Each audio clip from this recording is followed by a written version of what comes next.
नमस्कार साथियों, मैं डॉक्टर प्रभुलाल बडार आप सभी लोगों का मिशन 100+ कोचिंग क्लास की इस निरंतर क्लास में स्वागत करता हूं। चलते हैं अगले पार्ट मुगल काल के भाग थर्ड यानी कि जहांगीर को पढ़ेंगे। आज अकबर का पुत्र जहांगीर जो शेख सलीम चिश्ती की कृपा से आगरा के अंदर पैदा हुआ था।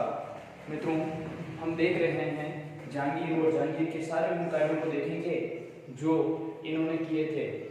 इतना ध्यान रखना, हमारा पढ़ना वहाँ तक ही सार्थक है। मैंने कई वीडियो के अंदर आप लोगों को कहा था कि हमें विद्वान नहीं बनना है, हमें ओनली फॉर कंपटीशंस फाइट करके उस जगह तक पहुँचना है जो अपना एम्स है, जो अपना ध्येय है, जो अपना उद्देश्य है, और अपने माँ और बाप का नाम रोशन करने के लिए अपने को ये सारी चीज़ें करनी है। मित्रों, निरंतर बने हुए रहिए मेरे साथ और मैं ले चलता हूँ आपको आज मुगल काल के अंदर और जहांगीर में।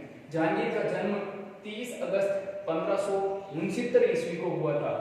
1569 ईस्वी याद करने लायक डेट है क्योंकि उदयपुर बन करके कंप्लीट हुआ था। कहाँ पर हुआ? फतेहपुर सीकरी के अंदर हुआ था। बचपन का नाम सलीम था। बचपन का नाम इसका सलीम था क्योंकि शेख सलीम चिश्ती के नाम पर इसका नाम रखा गया और इसे अकबर शेखू बाबा कहकर के पुकारता था या बुलाता था।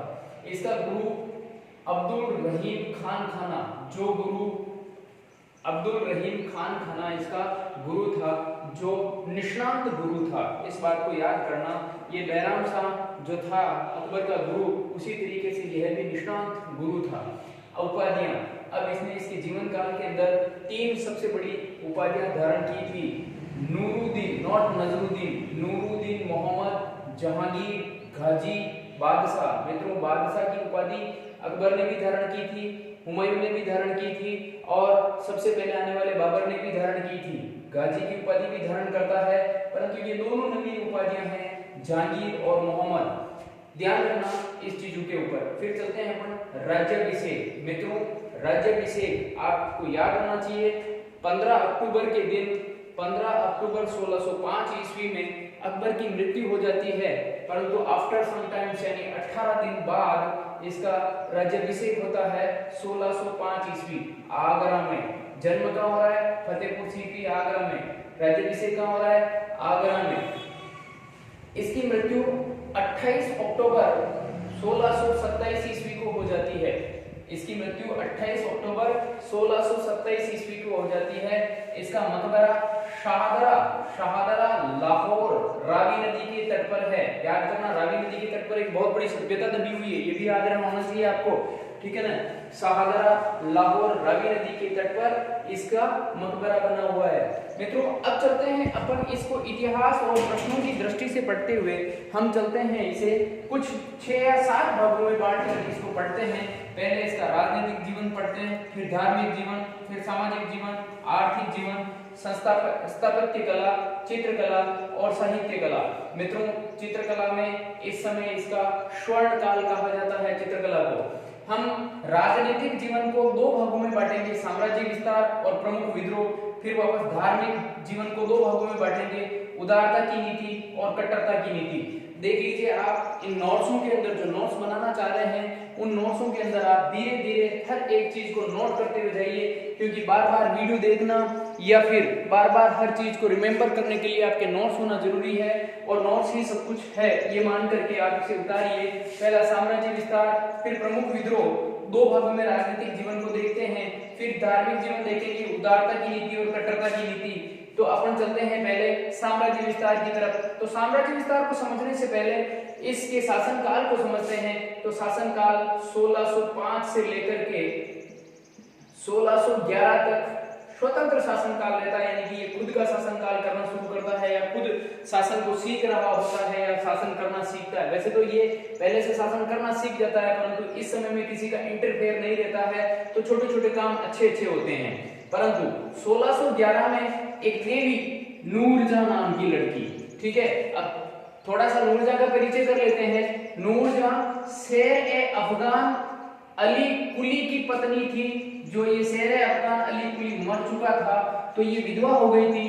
तो इस विधवा स्त्री से इसने जहांगीर ने विवाह करके इसे उपाधि दी थी नूरजहां। फर्स्ट ग्रेड 2016 के अंदर एक प्रश्न आया था, नूरजहां का निवास स्थान कहां है या नूरजहां कौन से देश की थी? तो आपको सिंपली याद रखना है, देखो दो देश देते हैं, इराक और ईरान। सिंपल सा तरीका है, ने से नूरजहां, ईरान की रहने वाली थी, इतना याद रखना, बाकी और कुछ भी याद नहीं रखना। ने से नूरजहां, के से करबला, करबला यानी कि इराक के अंदर करबला है, नूरजहां ईरान की रहने वाली है, इतना सा याद रखना। इसके पिता का नाम एतमादुद्दौला, मां असमत बेगम और भाई असमत अली था।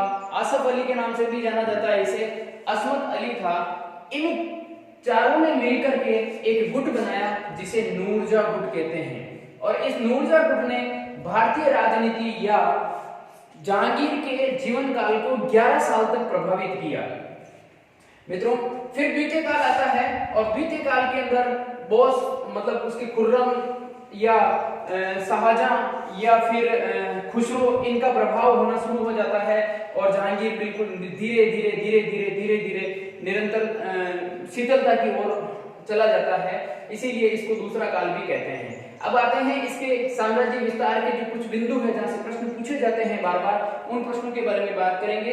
पहला प्रश्न या पहली चीज देखते हैं तो सबसे इंपॉर्टेंट प्रश्नों की श्रृंखला के अंदर आते हैं। तो 1605 ईस्वी में पहली बार सैन्य अभियान किया था इसने मेवाड़ के खिलाफ। उस समय मेवाड़ का महाराणा अमर सिंह था, याद रखना, मेवाड़ का महाराणा अमर सिंह था। अमर सिंह निरंतर मुगलों के आक्रमणों से घबरा करके 1615 ईस्वी में सभी सरदारों से क्या करता है, सलाह मशवरा करता है, और सभी सरदारों से सलाह मशवरा करके अपने मुगल संधि कर लेता है, यानी मुगलों से संधि कर लेता है। संधि की कुछ शर्तें होती है कि भाई ये महाराणा नहीं आएगा, क्योंकि अपन इसको अभी यहाँ नहीं पढ़ सकते, अपन पढ़ेंगे इसको राजस्थान की हिस्ट्री के अंदर लेकर आएंगे, ताकि मतलब हर एक चीज क्लियर रहे।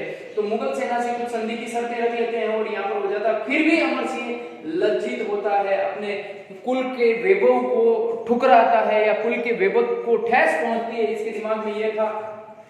तो ये राजपाट छोड़ करके, त्याग करके नौचौकी चला जाता है और राजपाट स्वेच्छा से करण सिंह अपने पुत्र को त्याग देता है। ये करण सिंह ही संधि के समय उसमें दरबार में उपस्थित होता है।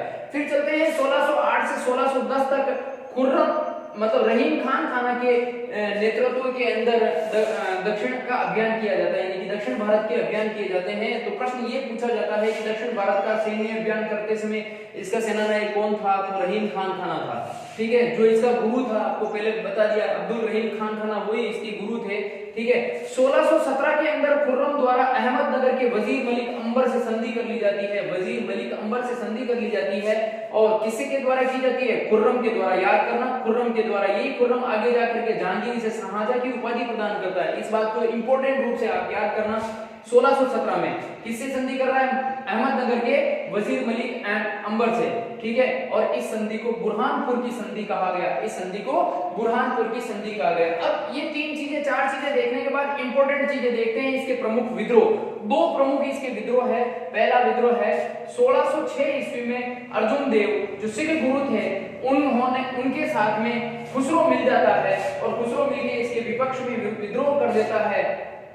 परंतु बैरवन का युद्ध जो होता है खुसरो और खुर्रम और खुसरो के बीच में, दोनों पुत्र है जहांगीर के, परंतु एक जहांगीर की तरफ से लड़ रहा है, एक विरोधी बन के लड़ रहा है। तो बैरवन के युद्ध के अंदर जहांगीर की पराजय हो जाती है, जहांगीर की पराजय हो जाती है। परंतु 1622 ईस्वी में शाहजहां, जिसे जहांगीर ने उपाधि प्रदान की थी खुर्रम को, है ना, तो खुर्रम ने खुसरो को मार दिया। याद करना, खुर्रम ने खुसरो को मार दिया, यानी कि समस्या ही समाप्त।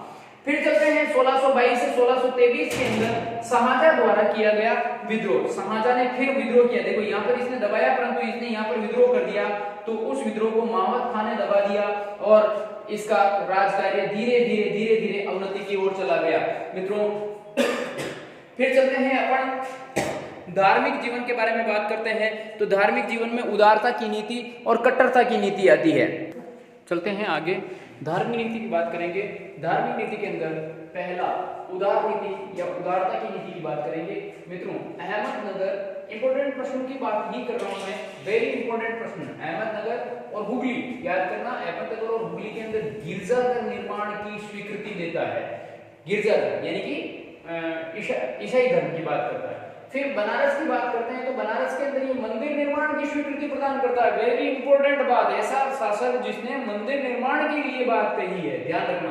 1612 के अंदर रक्षाबंधन त्योहार मनाता है। 1612 में पहली बार ये रक्षाबंधन त्योहार मनाता है। फिर आगे चलते हैं अपन। श्रीकांत एक हिंदू व्यक्ति था, एक हिंदू आदमी था श्रीकांत, जिसे हिंदुओं का जज नियुक्त करता है।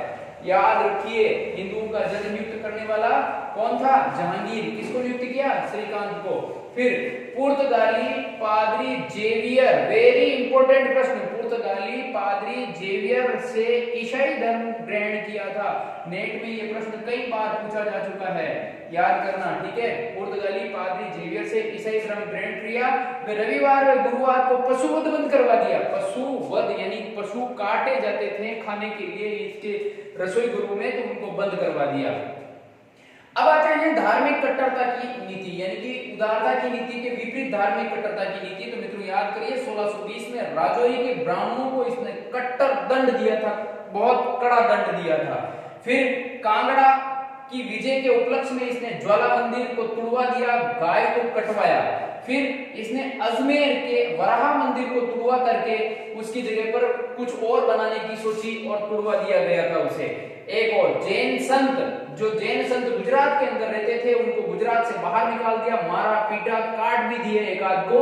ये चीजें हुई। देखिए, उदारता की नीति के विपरीत कट्टरता की नीति भी इसके अंदर थी। अब आते हैं अपन सामाजिक जीवन। सामाजिक जीवन के अंदर सबसे बड़ी बात करते हैं तो आईने जहांगीरी, आईने जहांगीरी, आईने जहांगीरी। याद करिए, 12 आज्ञाएं थी।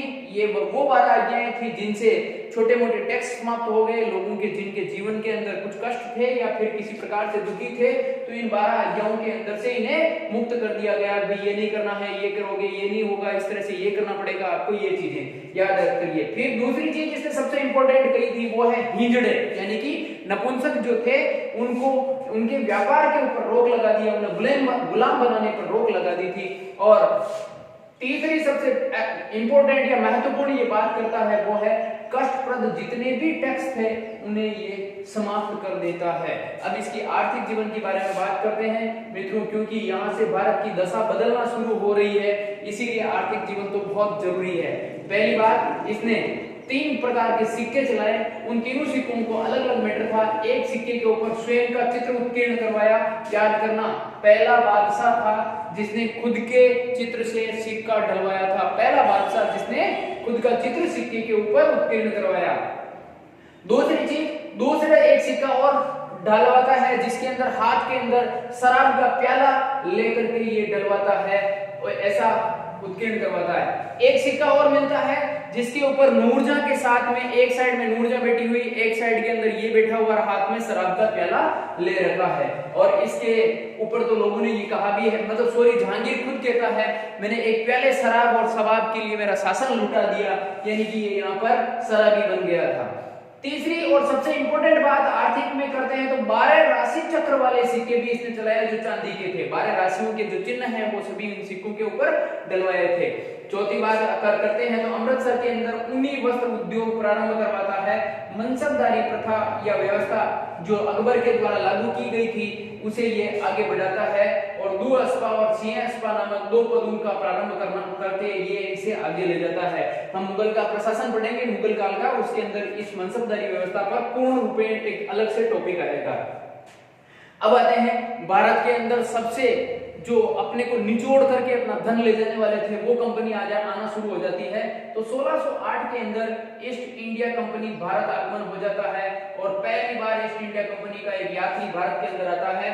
यात्री नहीं, ये तो राजदूत था। यात्री तो पहले ही आ गया था अकबर के काल में, रोल्फिंच, परंतु ये राजदूत था और ये हॉकिंस आता है और आगरा में आता है। आगरा में आकर के किससे? जहांगीर से ये मिलता है। फिर 1608 के अंदर ही ईस्ट इंडिया कंपनी द्वारा सूरत के अंदर व्यापारी की कोठी स्थापित कर दी जाती है, यानी कि व्यापार के लिए स्टोरेज सामग्री स्थापित कर दी जाती है। फिर 1616 के अंदर ईस्ट इंडिया कंपनी का एक और जो जेम्स प्रथम वहां का शासक था उसका दूत थॉमस रो या सर थॉमस मूर आता है और अजमेर में जहांगीर से मुलाकात करता है और कौन से किले में करता है, तो वो गढ़वीटली किला या अकबर के किले या मैगजीन नामक किले के अंदर ये वहां पर उनसे मुलाकात करता है। मित्रों, इन चीजों को अगर आप याद कर लेते हैं तो दावे के साथ कहता हूं इनसे बाहर प्रश्न आना इम्पॉसिबल है। चलते हैं आगे, हम देख रहे हैं साहित्यिक सांस्कृतिक जीवन को देखते हैं। सांस्कृतिक जीवन के अंदर आगे बढ़ने पर सांस्कृतिक जीवन में आगे बढ़ने पर अपन देखते हैं नूरजहां द्वारा सांस्कृतिक जीवन देख रहे हैं, इस बात का थोड़ा सा याद करना। नूरजहां द्वारा निर्मित सांस्कृतिक जीवन में भी स्थापत्य कला को सबसे ज्यादा देख रहे हैं। स्थापत्य कला के बारे में अपन चित्रकला के ऊपर आएंगे, तो स्थापत्य कला में नूरजहां द्वारा उसके पिता एतमादुद्दौला का मकबरा बनाया गया। ये मकबरा पूर्ण रूपेण संगमरमर के अंदर बनाया गया। मित्रों, पूर्ण रूपेण व्हाइट संगमरमर के अंदर बना है और इसके जितने भी स्तंभ और दीवारें हैं उनके ऊपर फूल पत्ती और हीरे की जड़ाई जैसे कारीगरी की गई है, जिसे पित्रादुरा शैली कहते हैं। और एकमात्र पित्रादुरा शैली से निर्मित ये मकबरा एतमादुद्दौला का मकबरा है। अकबर का मकबरा जिसकी डिजाइन वो खुद करता है कि भी मैं यहाँ पर मेरा मकबरा होगा। अकबर का मकबरा सिकंदरा आगरा के अंदर बनवाना शुरू करता है, परंतु मर जाने के बाद इसे जहांगीर पूरा करवाता है। याद करना, जहांगीर अकबर के मकबरे को पूरा करवाता है और भारत में पहला मकबरा है जो गुंबद विहीन मकबरा है, जिसके ऊपर किसी प्रकार का कोई गुंबद नहीं है। तीसरी बात के ऊपर आते हैं, जहांगीर का मकबरा शाहदरा लाहौर के अंदर है और नूरजहां द्वारा इसे बनाया जाता है। वैसे तो इसके जहांगीर के जीवन काल के अंदर ही मकबरा बनना शुरू हो जाता है, परंतु नूरजहां इसे पूर्ण रूपेण बनवाती है। आगे चलते हैं, अपन चित्रकला के बारे में बात करते हैं। तो मित्रों, चित्रकला मुगल कालीन चित्रकला का ये युग स्वर्ण युग था, यानी कि स्वर्ण काल था। अब थोड़ी सी चित्रकारों के बारे में बात करते हैं क्योंकि यहाँ से बहुत सारे ऐसे प्रश्न हैं जो पूछे जाते हैं और ये प्रश्न आपको मात्र समझने हैं, रटने नहीं है। मैंने आपको कल कहा था अग्रणी चित्रकार, अग्रणी यानी आगे रहने वाला कौन था, इसके बारे में आपको पुनः पीछे वाला वीडियो देख करके ही आपको याद करना पड़ेगा कि भाई आगे कौन था। ठीक है, अब देखिए, हेरात के चित्रकार आका-रीजा, ध्यान करना, आका-रीजा, आका-रीजा को आगरा में बुलाया या आगरा में चित्रशाला बनाने के लिए बुलाया। किसने बुलाया? हेरात का चित्रकार था। कहां का चित्रकार था? हेरात का। कौन था चित्रकार? क्या नाम था? आका-रीजा। कहां पर आया? आगरा के अंदर। किस लिए आया? चित्रशाला बनाने के लिए। और देखो, आका-रीजा को कहां बुलाया? आगरा के अंदर। आका-रीजा आगरा। किसने बुलाया? जहांगीर ने। फिर चलते हैं आगे, अग्रणी चित्रकारों की बात करते हैं। तो दो चित्रकार इतने अग्रणी थे इसके जिसकी कोई लिमिट नहीं, एक बिशनदास और दूसरा फारूक बेग। सॉरी, हाँ, एक बिशनदास था और एक फारूक बेग था। दो चित्रकार थे, मानव आकृति विशेषज्ञ थे। ये दोनों क्या थे? मानव आकृति विशेषज्ञ थे। अब इस बात करते हैं, बिशनदास की बात करते हैं। ये अग्रणी जो चित्रकार है उस बिशनदास, ये मानव अग्रणी था। ये बिशनदास जो है मानव का अग्रणी, यानी कि मानव जो चित्र है, जैसे हूबहू आदम कद के चित्र हैं, आपका चित्र है, मेरा चित्र है, आपके गुरुजी का है, आपकी माँ बाप का है या पिताश्री जो भी आप मानते हैं उनका है। तो ये बिशनदास एक ऐसा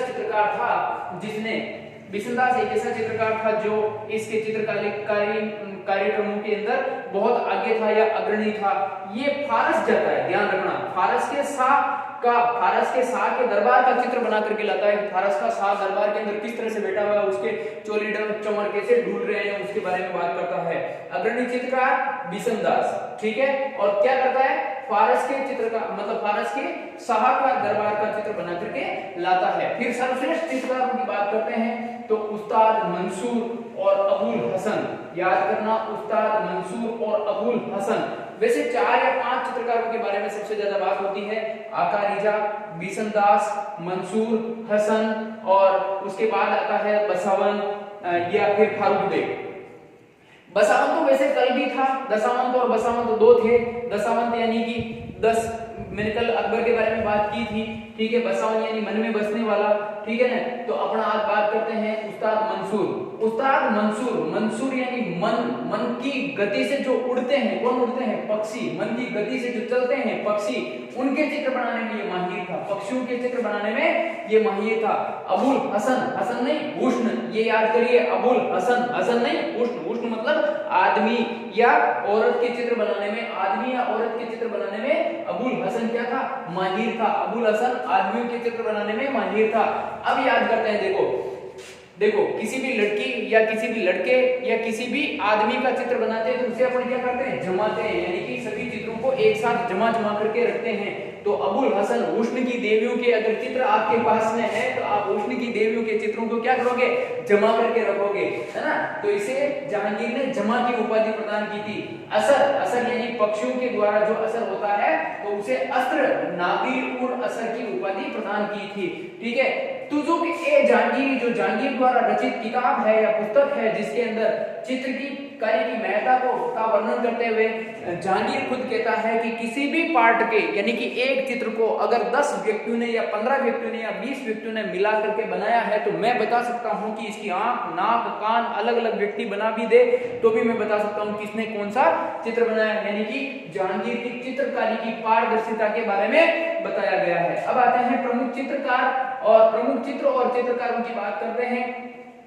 तो एक कृशकाय घोड़ा के साथ में मजनू, मजनू का मतलब एक आदमी है, ध्यान रखना, ठीक है। और हमेशा ध्यान रखिए मजनू कहां पर बसते हैं, अपने दिल में बसते हैं। इट मींस बसावन ने ये चीज बनाई थी, किसने बनाई थी, बसावन ने। कृशकाय घोड़ा, देखो दिमाग में आंखें मीच करके थोड़ा सा ध्यान दीजिए।